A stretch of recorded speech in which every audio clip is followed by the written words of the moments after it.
Muy buenos días a todos. Vamos agradeciendo a cada uno de los participantes que se han ido uniendo. Vamos a esperar un minutito más para dar inicio al webinar de hoy.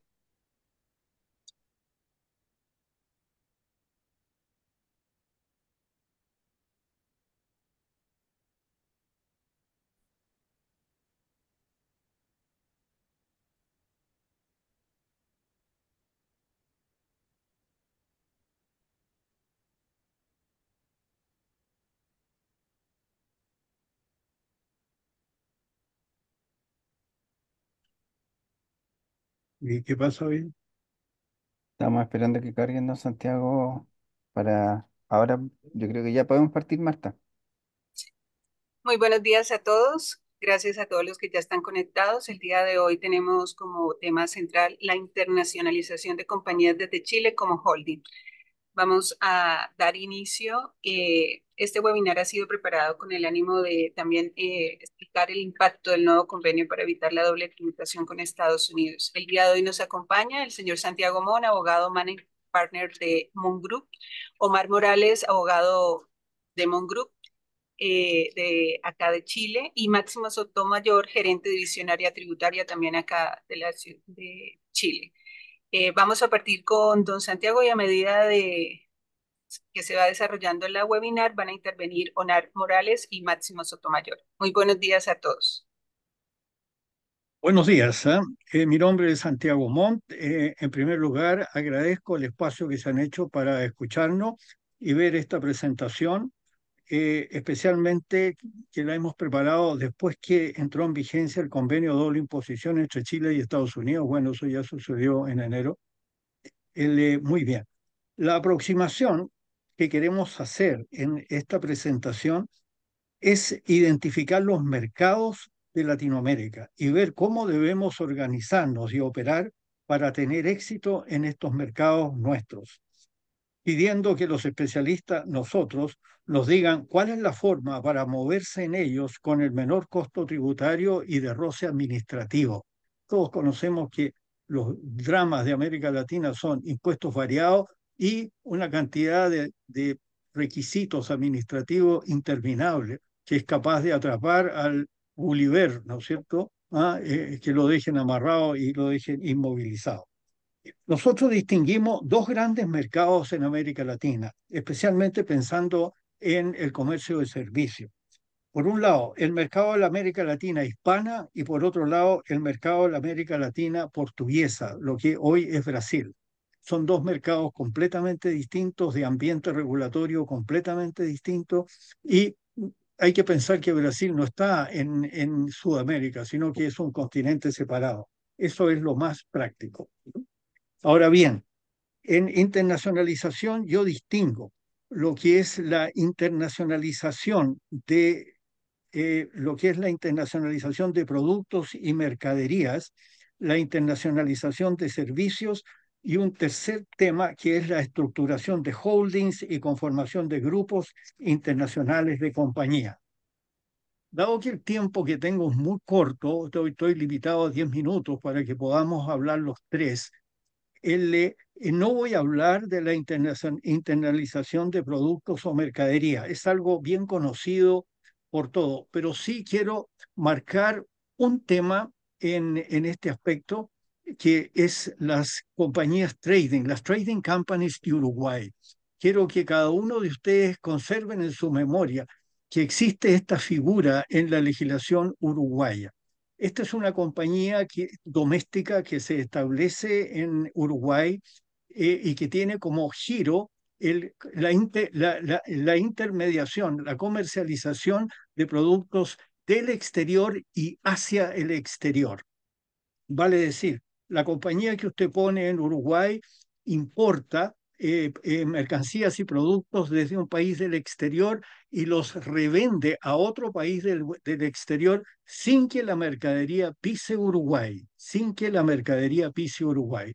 Igual se hace un trámite de importación documental que requiere ciertos requisitos aduaneros no tan difíciles de cumplir, pero lo muy interesante que hay aquí es que la tributación que tiene esta compañía Trading en Uruguay es por renta presunta, es por renta presunta, cosa que no sé, por lo menos los chilenos nos golpea, porque renta presunta la tenemos en la agricultura, la podemos tener en el transporte, pero se presume que la renta imponible de esta compañía es un 3, dije 3, 0,3, un 3% del precio de venta, del precio de reventa del producto. Y sobre este 3%, que es la renta imponible, se aplica el impuesto doméstico uruguayo, que es del 25%, el famoso IRASI, 25%. O sea, usted tiene menos del 1%. Y luego, la ganancia que se genera en esta compañía trading, usted la puede retirar como dividendo y hay un impuesto también que es del 7% sobre el dividendo, pero se calcula de nuevo sobre la renta presunta del 3% del precio de venta. Conserven eso los que están en intermediación de productos o mercancías, porque es algo muy interesante que tiene Uruguay.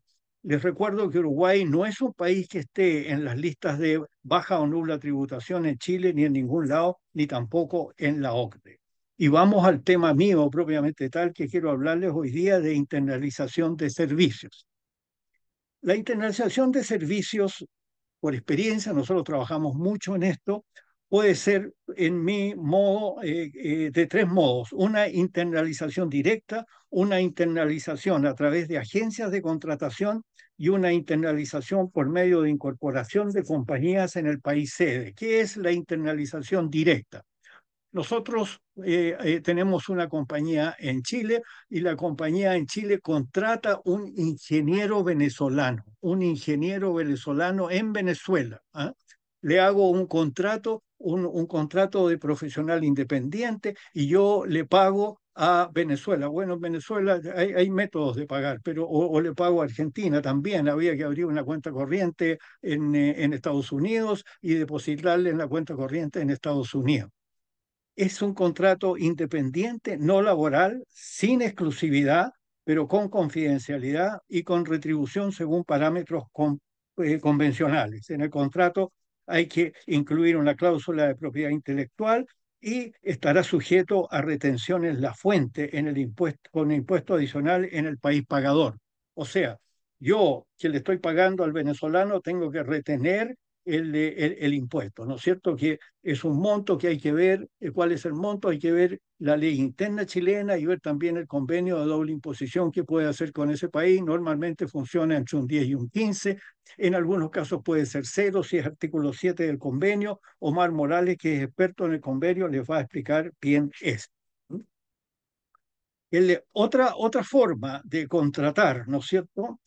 Es también, y esto es muy interesante, eh, con una compañía filial de un tercer país que construye la red y revende. Hablando en corto y directo, última línea, yo constituyo una compañía en Estados Unidos, ¿no es cierto? Estados Unidos es la red operativa, es la holding operativa. Entonces Estados Unidos contrata al venezolano, contrata al argentino, contrata al ecuatoriano. En Estados Unidos no se retiene en la fuente, no hay retención en la fuente, ¿eh? No existe ese concepto. Entonces van a llegar las rentas directamente a los distintos profesionales que tengo. Y enseguida Estados Unidos me revende a Chile, me revende a Chile. En Chile, cuando yo le pago a Estados Unidos, tampoco hay retención en la fuente. Y yo todavía puedo hacer alguna distribución, con lo cual puedo equilibrar una mejor posición tributaria. El, ¿Quiénes pueden ser otras jurisdicciones que hagan lo mismo? Bueno, puede ser Panamá, ¿ah? Pero Panamá, lo que pasa es que el impuesto del dividendo en Panamá es un 10%. Puede ser también Paraguay, que el impuesto en Paraguay también es un 10%.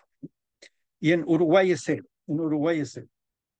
Ahora, las agencias de contratación. Las agencias de contratación, eso es algo que también se hace, nosotros lo hacemos en varios países en que estamos.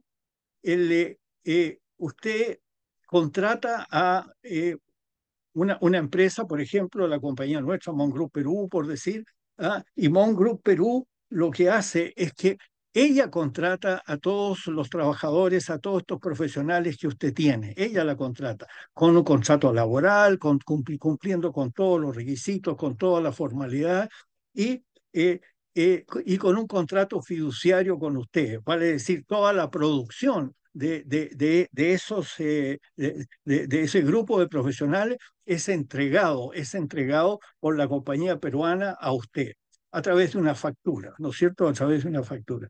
Y así usted controla mejor la contingencia laboral. ¿M? Ahora, eh, el, el personal va a estar bajo contrato con la Agencia Libre de Contingencia por recalificación jurídica al régimen de su servicio. La producción del personal y su propiedad intelectual pertenece al mandante del exterior y los principales aspectos del contrato de agenciamiento, va a haber una cláusula de indemnidad, seguro, y una garantía. Normalmente es una cierta cantidad de dinero que queda y se va emposando los pagos por desvinculación. Se va haciendo un fondo que queda bien controlado, que no pueda girarse sino con el permiso de todos. Hay una cláusula de confidencialidad, una cláusula de propiedad intelectual y una cláusula de no levantamiento de personal. Bien, el otro tema que también ustedes debieran considerar en esta presentación son los famosos servicios de soft landing. Hay muchas compañías que prestan estos servicios, la organización nuestra también los presta, pero hay muchos otros, un tema muy competitivo en que usted simplemente contrata a la compañía que presta el servicio de soft landing, la compañía le constituye la sociedad, le da domicilio, le hace la iniciación de actividades, le saca la cuenta corriente bancaria, le lleva la contabilidad, le hace la administración tributaria, incluso puede tener su representación, que puede ser solo ante las autoridades o puede ser incluso también la bancaria, y todo esto se hace por un fee mensual. Este servicio funciona bastante bien y es, como les digo, muy competitivo y puede ayudar mucho a mejorar un rápido establecimiento. Último tema que quiero hablarle es la estructuración de holdings y conformación de grupos de compañías. Lo primero es que hay que seleccionar en qué jurisdicción va a situar la holding. Aquí en América Latina, o en las Américas, digamos, hablemos de las Américas, considerando Norteamérica, Suramérica y también algunos países centroamericanos que son interesantes, hay que pensar que está Uruguay, Paraguay, Panamá y Delaware. ¿Ah? Esas son las candidatas a holding. Ujú.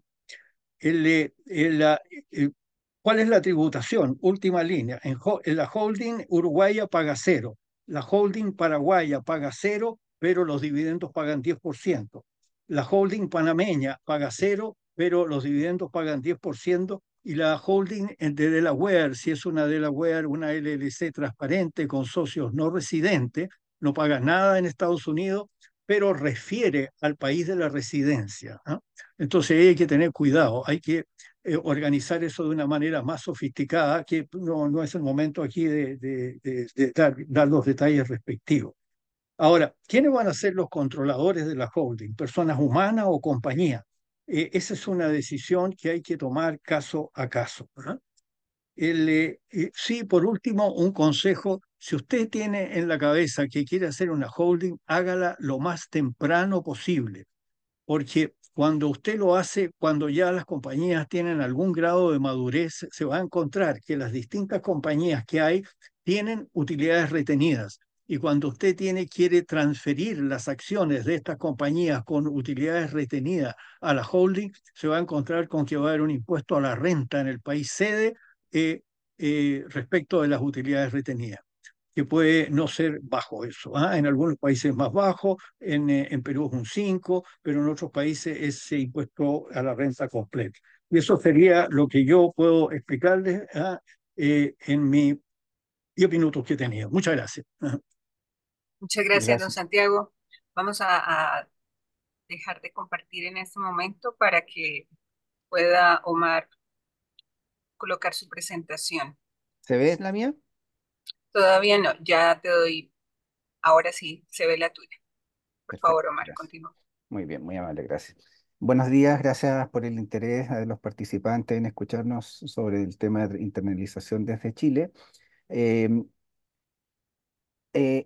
no sé si ustedes se acordarán, años atrás se hizo una ley de plataforma de inversiones que en la práctica no tuvo mucha aplicación, pero el deseo de Chile de constituirse como un centro de operaciones para otros países latinoamericanos, si bien fracasó en esa instancia, a través de otros instrumentos se ha ido formando a través del tiempo una buena red de tratados internacionales que hacen que Chile sea un país interesante para establecerse en Chile con una operación y desde Chile comenzar operaciones en otros países de Latinoamérica y hoy día también, por supuesto, dentro de toda la América, tenemos Estados Unidos y Canadá con los cuales tenemos suscritos interesantes tratados de los que vamos a conversar a continuación y un par de factores además de que tiene la sociedad chilena como característica que lo hacen también interesante, que no son necesariamente, digamos, desde el punto de vista internacional, sino que son de forma interna de funcionamiento nuestro. Aquí tienen ustedes una foto del mundo con los tratados de libre comercio que tiene Chile, que ha suscrito a través del tiempo, lo que lo hace interesante como un lugar para producir bienes, que es un tema al que se está refiriendo don Santiago. Ahora, para que un bien pueda utilizar los beneficios de un tratado de libre comercio, que es lo único que quiero decir en este tema, es que tiene que tener origen chileno y son bienes originarios en Chile, los que se producen en Chile y bienes que si bien pueden conformarse con partes y piezas que vienen del exterior, en Chile se procesan y se les da origen en Chile cumpliendo ciertos requisitos según sea el tratado de que se trate y con eso va a calificar para utilizar los tratados de libre comercio. Otros tratados internacionales que son muy interesantes, principalmente para inversionistas extranjeros, son los acuerdos de promoción y protección de inversiones, también conocidos como tratados bilaterales de inversión, de los que Chile ha suscrito una cantidad interesante. Pueden ver en este mapa los países que tienen protección de inversiones, ya sea en virtud de un acuerdo bilateral, como les decía, son tratados especiales que solo se refieren a temas de inversiones o bien en los tratados de libre comercio que son más avanzados o más complejos, se incluye un capítulo de inversiones y este capítulo de inversiones eh, normalmente contiene una regulación similar a lo del acuerdo de promoción y protección de inversiones. Ahora, lo más interesante que les diría yo que tienen estos tratados de promoción y protección de inversiones, el derecho del inversionista a ser indemnizado en caso que se le prive de su propiedad. eh, y esta indemnización tiene que cumplir ciertos parámetros, tiene que ser efectiva, al contado, a precio de mercado, esto que por lo demás está reconocido también en la Constitución chilena. Y lo otro que tienes, que es lo que le da fuerza en definitiva a estos tratados, es que en el evento que existe una disputa entre el inversionista y el Estado receptor de la inversión, se puede recurrir al arbitraje internacional que normalmente se contempla como mecanismo el CIADI, que es parte del Banco Mundial y que forma paneles para resolver estas disputas de inversión en las que Chile, por cierto, ya ha participado. No, esta cosa no es música celestial, como se dice, decía un profesor en la universidad, sino que es realidad y Chile ha sido condenado a pagar indemnizaciones por infringir estos convenios. Ahí me recuerdo un caso Malasio, que fue uno de los primeros, y esto fue hace ya muchos años, y entiendo que hoy día hay un par de casos que están frente al CIADI en Chile todavía pendientes de resolución. El tema este que el que yo manejo con mayor experiencia son los convenios de doble imposición. Aquí tienen el mapa mundial con los que Chile tiene convenios. He marcado en rojo los convenios que entraron en vigor entre el 2023 y 2024, India, Holanda y Estados Unidos. Estos convenios podríamos hacer un símil en relación o una analogía respecto de los tratados de libre comercio que requieren el origen para poder utilizarlo. En los convenios de doble imposición, esta calificación equivalente al origen es ser residente.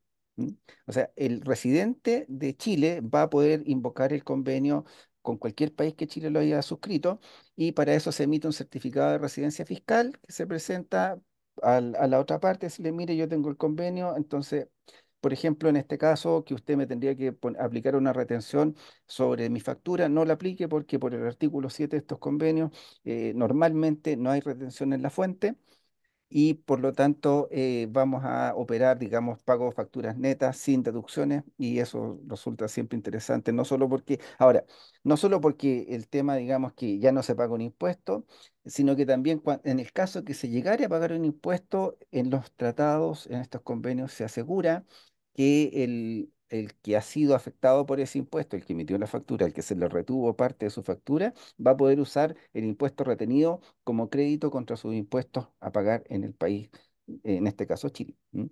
Que es donde estamos residiendo, digamos, en esta estructura que estamos conversando. Ahora, en particular me quiero detener un poco sobre el convenio que entró en vigor este año en su totalidad, que es el de Estados Unidos, que estuvo muchos años pendiente de, primero, aprobación parlamentaria en Estados Unidos. En Chile estaba aprobado, Estados Unidos aprobó en el Senado e hizo modificaciones, lo que requirió una nueva revisión en Chile y una nueva aprobación. Eso sucedió el año pasado y con eso tenemos el convenio ya en plena vigencia a partir de este año. Cosas interesantes de este convenio. Eh, eh, lo mencionó don Santiago, los pagos de facturas desde Estados Unidos hacia el exterior normalmente no tienen retenciones, pero los pagos de los países fuera latinoamericanos, digamos, hacia Estados Unidos, por ejemplo, sí tienen retención y en el caso chileno hay retención, pero por convenio estas retenciones o se eliminan o se reducen. En el caso de dividendos, es un tema que quiero mencionar, los dividendos que se paguen desde Chile a Estados Unidos van a quedar siempre con el 35% porque existen los convenios de doble imposición que ha suscrito Chile, una regla que exceptúa el artículo 10 que trata de las rebajas que se producen en las retenciones por dividendos, en que dice Chile, mira, hay una reserva aquí, yo voy a aplicar el 35%, siempre que en el 35% pues haya permitido deducir como crédito el 100% del impuesto de primera categoría pagado en Chile, el impuesto a la renta de la empresa. Entonces, por eso los residentes en países con convenio de doble imposición están en una posición fiscal mejor que los residentes en Chile. A los chilenos les sale más caro porque solo pueden usar un 65% del impuesto de primera categoría como crédito contra sus impuestos personales o si son residentes en países sin convenio, contra el 35% que es el impuesto adicional. Ahora, en el caso inverso, desde Estados Unidos pagando dividendos al exterior, en Estados Unidos a nivel federal existe un impuesto del 21% a la renta y un impuesto al dividendo que es del 30%. Asumiendo que no hay convenio, la carga tributaria total de invertir en Estados Unidos, solo a nivel federal y sin considerar eventuales impuestos estatales que puedan aplicar, porque hay que ver estado por estado si hay o no un impuesto, se va a rebajar esa tasa desde el 30 por convenio a un 5% sobre el dividendo si es que el inversionista chileno tiene un 25, perdón, un 10% más de participación en la empresa estadounidense. Y si tiene menos de un 10%, el máximo a aplicar es 15%, lo que lleva una carga tributaria total sin convenio del 44,7 a un 24,95 si tiene un 10% o más de participación en la sociedad que hace la distribución y un 32,85 si tiene menos del 10%. Y por supuesto que estos impuestos que se les retengan en Estados Unidos se pueden usar como crédito en Chile, un tema que les puede explicar con mayor detalle Máximo cuando le corresponda presentarse. El otro caso es rebaja del impuesto de retención a los dividendos, perdón, a los intereses, que quedan con tasas de 4% si se trata de intereses de entidades financieras, compañías de seguro, 10% se rebaja, va a ser la tasa definitiva, pero por un tiempo va a quedar en un 15% y son esos 5 años desde la entrada en vigor, o sea, a partir del 2030, la tasa máxima de retenciones a intereses por préstamos, que estos son los préstamos que se hacen entre las empresas, porque las entidades financieras están en el 4, van a aplicar una tasa del 10. En el caso de las regalías o royalties, las tasas máximas aplicables son 2% cuando se trata de arriendos comerciales, industriales o científicos, equipos comerciales, industriales o científicos, y 10% en los demás casos. Chile normalmente tiene tasas del 15% para retención en el caso de royalties. Estados Unidos la tasa general es 30%. Entonces, el convenio es interesante en este sentido. Y como les decía, no olvidar que para poder utilizar el convenio se debe acreditar la residencia. Y una cosa interesante que mencionó Santiago respecto de las LLC, Sociedades Limited Liability Companies, cuando son transparentes, no pueden usar los convenios. ¿M? Entonces, eso es importante tenerlo en cuenta a la hora de formar una sociedad en Estados Unidos. Si ustedes quieren operar allá, si van a usar el convenio, no pueden tener una LLC que sea transparente fiscalmente.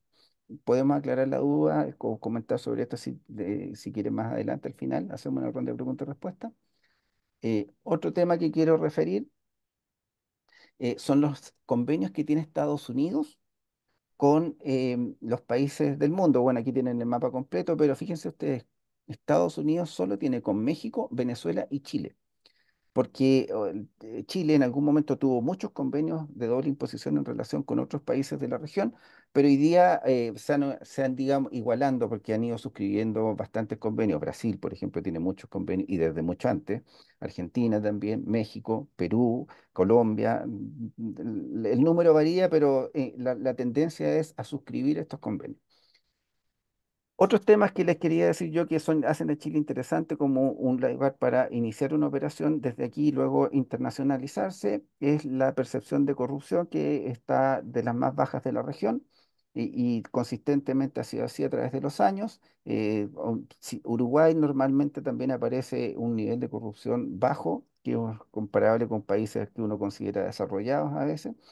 Eh, y el otro tema es el índice de desarrollo humano, que en Chile, también Argentina y Uruguay lo comparten, tienen un desarrollo humano alto.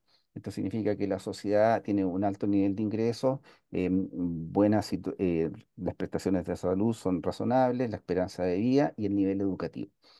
Eso es lo que yo les puedo decir respecto de temas internacionales que hacen a Chile interesante como un punto para llegar a invertir y desde aquí operar en otros países. Lo importante, y con esto cierro, es que Chile, si ustedes quieren, por ejemplo, venir de Argentina, Brasil o cualquier otro país latinoamericano a Chile para desde Chile ir a Estados Unidos y aprovechar las ventajas del convenio, esa inversión en Chile tiene que ser una inversión operativa, no meramente formal, porque existe lo que se llama el abuso de tratados, strictly shopping, que está prohibido por regla general. Y además, en el caso de Estados Unidos, tiene una cláusula de limitación de beneficios. Si la sociedad que uno quiere usar para emplear el convenio no tiene una operación real, o sus dueños no son residentes en Chile en su mayoría, no va a poder usar el convenio. ¿M? Entonces, hasta ahí quedo yo por ahora y los dejo en manos de mi colega Máximo.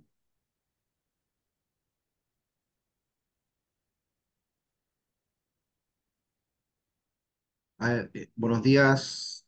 Agradezco el tiempo de las personas que asistieron a la webinar. Se ve como presentación, ¿cierto? Todavía no. Ahora sí. Muchas gracias. Bien. Bueno, yo por mi parte voy a tratar de explicarles un poquito ciertos puntos que hay que tener en consideración, digamos, respecto al tema de la tributación internacional. Y voy a comenzar primero con las normas de impuestos de retención que tendría que tener una sociedad chilena que vaya a remesar, ¿cierto?, al extranjero. Y la norma chilena interna discrimina por tipos de renta, ¿ya? Es decir, va a depender la tasa que yo me voy a haber grabado digamos, como entidad que remesa al exterior, dependiendo de lo que esté remesando afuera. Si estoy remesando dividendos, ¿sí? La tasa general del dividendo es un 35% y como lo señaló por ahí Omar, por aplicación del convenio que haya firmado, ¿cierto? Chile, en todos los convenios que tiene firmado, tiene incorporada la cláusula Chile, que en estricto rigor es el 35% menos el impuesto de primera categoría o el corporativo pagado en Chile, que si me voy a un régimen general, en rigor tendría que ser una retención de un 8%, el 35 menos el 27, y como también lo señaló Omar por ahí, me puedo llevar como crédito el 100% de ese impuesto y no solamente el 65% cuando es una repartición de vivienda o retiro que se haga en Chile, digamos, ¿sí? Hay otro tema importante que lo voy a ver digamos, en mayor profundidad al final, que tiene que ver con los activos subyacentes. Los activos subyacentes se van a ver grabados igual con la tasa general del impuesto adicional que es un 35, ¿sí? Hay otro tipo de rentas que puede ser por el uso goce, ¿cierto? Explotación de marcas, patentes, etcétera, que la tasa va a ser de un 30 a un 15, va a depender, ahí hay que analizar caso a caso, digamos, ver cuál es la tasa que aplicaría. En el caso de las licencias, la tasa es de un 15, podría ser un 0%, siempre y cuando esa licencia que yo vaya, ¿cierto?, a utilizar esté considerada como un estándar, licencia estándar, ¿ya?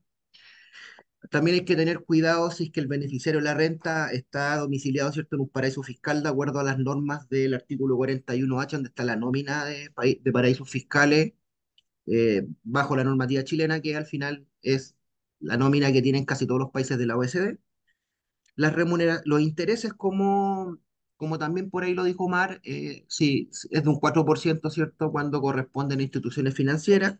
Las remuneraciones o las remesas que yo haga por concepto de remuneraciones o por servicio, eh, tiene una tasa de un 15 o un 20, dependiendo si el receptor de la renta o el beneficiario de la renta está constituido o es residente en un paraíso fiscal, va a ser un 20, si no un 15, y ahí me tengo que ir a ver el tema del convenio, ¿ya? Ahí también voy a aplicar un poquito, voy a mover un poco el tema del convenio, porque por norma general, casi todos los servicios califican en el artículo 7 del convenio, por lo tanto me quedaría exento de impuesto adicional, ¿ya? ¿Por qué digo como norma general? Porque hay algunos países que tenemos nosotros firmados convenios con ellos, por ejemplo Argentina, Uruguay, Perú, que tienen un artículo especial para el tema de los servicios, ¿ya? Si no existe ese artículo especial, me tendría que ir al 7, que voy a quedar exento, y también tendría que ver lo que dice el protocolo de cada uno de los convenios para ver si es que por ahí habría alguna tasa preferencial o derechamente me tengo que ir al 7 y quedarme con un 0%, ¿ya? Acá con la publicación de la ley 21.210 del año 2020 se incorporó el artículo 59 bis en la ley de impuesto a la renta, que en estricto rigor exime de impuesto adicional, ¿sí?, los servicios digitales. ¿Ya? ¿Por qué? Porque al final esa misma ley incorpora el artículo octavo, letra N, en la ley del IVA, por lo tanto, ese tipo de servicios se ve grabado con IVA, ¿ya? Con IVA en Chile, ¿ya? Ahora bien, me voy a pasar un poquito del impuesto de retención a cómo se relacionan algunos pagos de servicios que yo remesa al extranjero con las normas del IVA.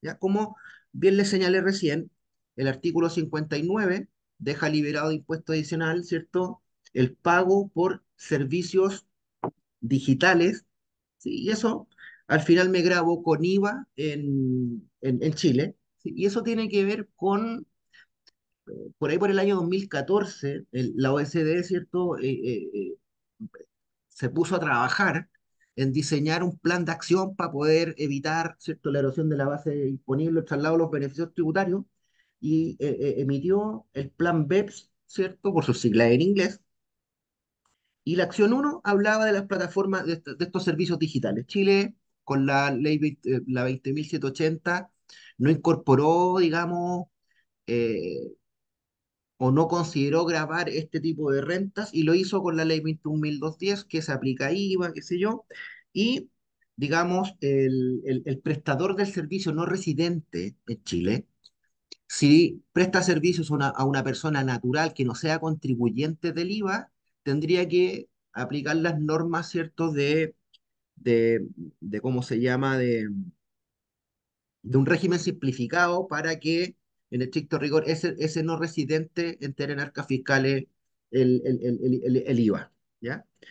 Otra cosa importante con el tema del IVA o con la norma del IVA, con la ley del IVA, tiene que ver con la contraexcepción que está en el artículo 12, letra E número 7, que dice que si voy a quedar exento yo, como pagador de una renta, no quería grabado con IVA, ¿cierto? Cuando yo pague una renta o me presten un servicio que esté grabado con el artículo 59. Entendamos 59 lo que les dije al principio. Uso y goces de marcas de explotación, licencias, intereses, remuneraciones, qué sé yo. Siempre y cuando, y ahí viene la contraexcepción, siempre y cuando ese servicio, por aplicación de un convenio, no quede exento de impuesto adicional. En el caso particular de los servicios, insisto, por norma general van a quedar, perdón, exentos de impuesto adicional por aplicación del convenio, pero sí van a quedar grabados con IVA. Ahora, si quedo grabado con IVA, voy a tener que emitir una factura de compra y tengo, digamos, el débito fiscal y el crédito fiscal, por lo tanto, se me netea el efecto impuesto ahí, ¿sí? Pero no es que, digamos, que no pague IVA y no pague adicional, porque en algún momento sí ocurría eso, de que yo, por aplicación de convenio, no me grababa con impuesto adicional y por la exención que estaba en el 12 quedaba exento también de IVA, digamos, con la ley 21.630, ahí se incorporó esta contraexcepción del IVA para, al final del día, grabar con IVA si no me grabo con adicional. Bien, hay otro punto importante que digamos, percibamos o nos remesen desde el extranjero a Chile, rentas que tengan que ver, ¿cierto? Que me hayan retenido impuestos afuera. Es decir, podrían retenerme impuesto corporativo, el símil del impuesto a la renta o el impuesto de primera categoría en Chile, y los impuestos de retención, el símil del impuesto adicional. Yo como residente chileno podría invocar, ¿cierto?, el artículo 41A de la ley de la renta que me permite, ¿cierto?, imputar contra los impuestos corporativos chilenos o en su defecto contra los impuestos finales, los impuestos que se pagaron y retuvieron en el extranjero, ¿ya? Entonces aquí tengo que tener ciertos conceptos claros que el crédito total disponible va a ser lo que yo voy a poder imputar al final del día contra los impuestos corporativos chilenos o en su defecto contra los impuestos finales en Chile, ¿ya? Tengo que entender qué es la renta disponible y la renta neta, ¿sí? La renta imponible es la renta neta más el crédito total disponible y la renta, digamos, imponible, la renta neta, perdón, es la renta de fuente extranjera.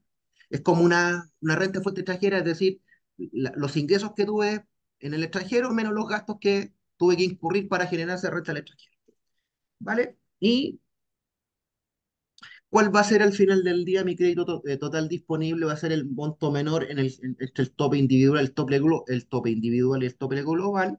Sí que tiene una mecánica de cálculo, pero en virtud del tiempo no podría explayarme un poco más allá de tratar de explicarlo en mayor profundidad. Pero es una cuestión aritmética, es una cosa súper simple de hacer en todo caso. Y ese crédito total disponible yo lo podría imputar, ¿cierto? Como residente chileno contra mis impuestos que tenga que pagar en Chile por, en virtud, perdón, de los impuestos que me retuvieron en el extranjero. ¿Ya? Hay que tener claro que esos impuestos, si yo tengo que pagar un impuesto corporativo en Chile de 100 pesos, por ejemplo, y me retuvieron afuera 150, voy a pagar el impuesto corporativo en Chile, con ese crédito me va a quedar un disponible de 50 que lo podría imputar contra los impuestos finales de los socios de esta entidad chilena y si me queda saldo lo pierdo. No me lo van a devolver y no lo voy a imputar contra otros impuestos y lo puedo considerar para los ejercicios siguientes. Bien. Otro tema que hay que tener en consideración cuando yo me dedico o tengo operaciones digamos, con empresas relacionadas que tenga fuera, ¿sí? Esto tiene que ver con las empresas que yo tenga relación, entendamos relación de acuerdo a lo que dice el artículo 41 de la ley de la renta, es cuando una empresa controla a otra vía, digamos, control de utilidades, de dirección, etcétera, o también cuando una misma persona controla a dos empresas, a una chilena y a una que esté residente en otro país, pero hay un controlador, entendámoslo como un controlador común, que controla una persona a las otras dos. Ya. Ahí, ¿qué es lo que ocurre? Cuando yo voy a tener operaciones con empresas relacionadas transfronterizas, tengo que estudiar y analizar la aplicación de los precios de transferencia, ¿ya? Las normas de relación son las que les acabo de decir cuando hay una persona que controla las dos empresas y también cuando una empresa controla la otra, ¿ya? Bueno, las normas de precio de transferencia al final lo que tratan de combatir es que yo contribuyente chileno le cobre a una relacionada transfronteriza, es decir, que esté fuera de Chile, lo mismo que le cobraría por un servicio, por lo que sea, a una no relacionada, ¿sí? Es decir, para que haya plena competencia. Bien, hay varios tipos de métodos de precio de transferencia, ¿sí? Solamente a modo de ejemplo está el comparable no controlado, está el precio de reventa, el costo más margen. Ahora, ¿de qué va a depender qué método voy a ocupar para poder, digamos, desarrollar mi informe de precio de transferencia va a tener que ver o va a estar relacionado, ¿cierto?, con el tipo de actividad que yo desarrolle o con varias, o qué tipo de variables me afecten a mí, digamos, en las operaciones que estoy llevando a cabo con mi relacionada. ¿Sí?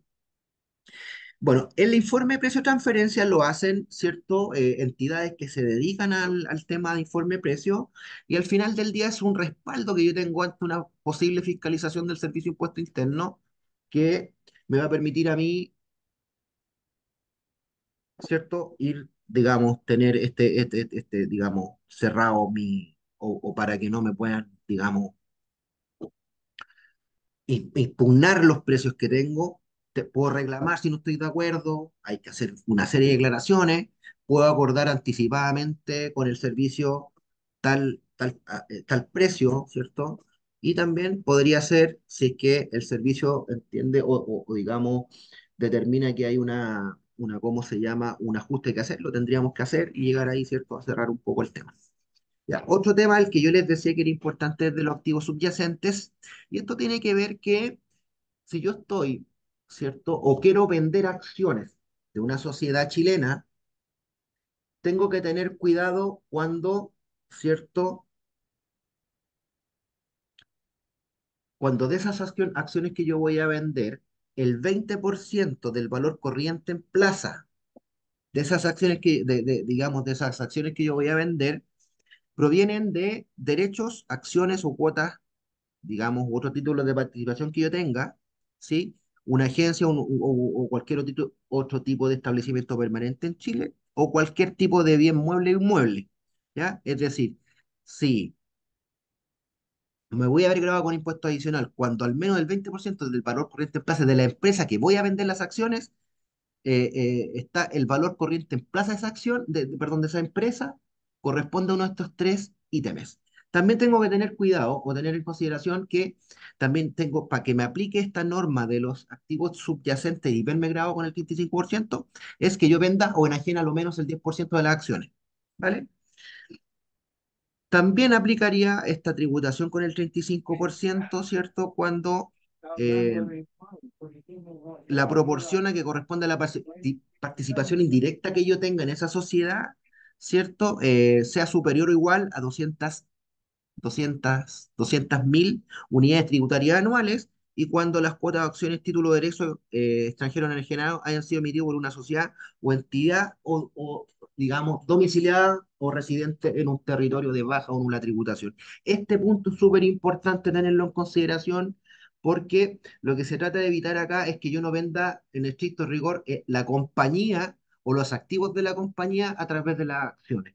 Esto lo trató de hacer, digamos, la ley de la reforma tributaria que no salió con respecto a los activos. Lo trató de hacer muy similar, pero como no funcionó digamos, nunca no prosperó la reforma tributaria, no quedó eso en la norma vigente. Y finalmente, para concluir, también hay que tener en consideración el tema de cómo se llama, de las rentas pasivas. Las rentas pasivas es cuando yo tengo una chilena que tengo una participación en una extranjera que no es operativa, tendría una renta pasiva o también de esa extranjera que puede ser operativa, tenga una no operativa más abajo. Y ahí también tendría que considerar la renta de esa empresa en la cual tengo una participación indirecta y que sea una no productiva. Eso es lo que yo les puedo decir de acuerdo al tema que nos reunió hoy. Insisto, le doy las gracias por haber, digamos, asistido a esta presentación Muchas y gracias, Máximo. Sí, eh, avanza. Sí, muchas gracias a todos por la participación de hoy. Veo que si quieren hacer alguna consulta la pueden dejar por escrito. En este momento veo que no hay consultas o preguntas al respecto. En este momento puedo darle la palabra a don Santiago, que nos quiere comentar acerca de algún punto en específico. Estoy en línea, ¿sí? sí, Ya. No, bueno, simplemente el de explicarles quiénes somos nosotros, porque no hubo oportunidad de hacerlo. Nosotros somos Mon Group, es una compañía consultora, somos muy low profile. Nosotros somos 250 profesionales a tiempo completo. Tenemos oficinas en todos los países de América Latina, con la excepción de Venezuela, oficinas propias nuestras, no son alianzas, con personal in-house, y tenemos también una oficina en Miami y una en Toronto, y nos dedicamos mucho a esto de la internacionalización. Esto es el día a día de nosotros, trabajando en las distintas jurisdicciones, tanto en Uruguay, donde hacemos bastantes cosas. Las tres oficinas más grandes son Santiago, Lima y Bogotá, ¿no? Tenemos una oficina en Ciudad de México que está creciendo muchísimo. México es un país que hay que mirarlo, porque México es un país que está creciendo rápidamente. Yo diría mucho por el impulso que está dando Estados Unidos a la relocalización de empresas y todos los cambios que estamos experimentando en este momento en el mundo, que son mayores y que los de América Latina no nos damos bien cuenta de lo que está pasando. Y estamos a la disposición de ustedes. En proceso de internalización tenemos algunas ofertas que son bastante interesantes, económicas, y también en todo lo que es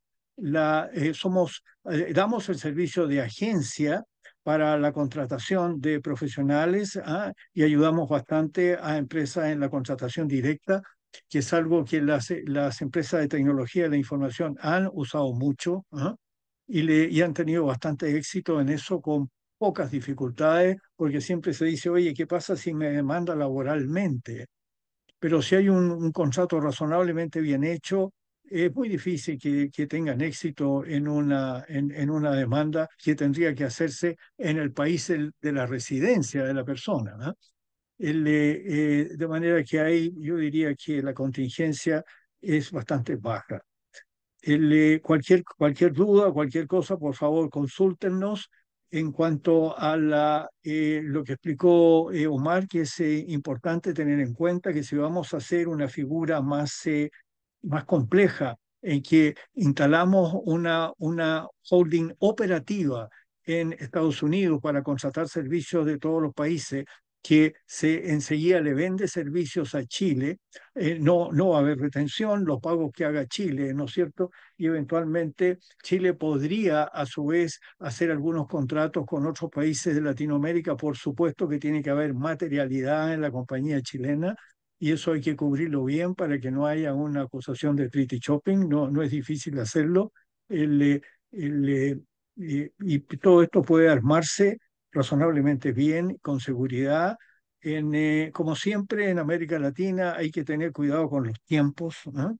Las demoras en todos los países son agotantes, ¿no es cierto?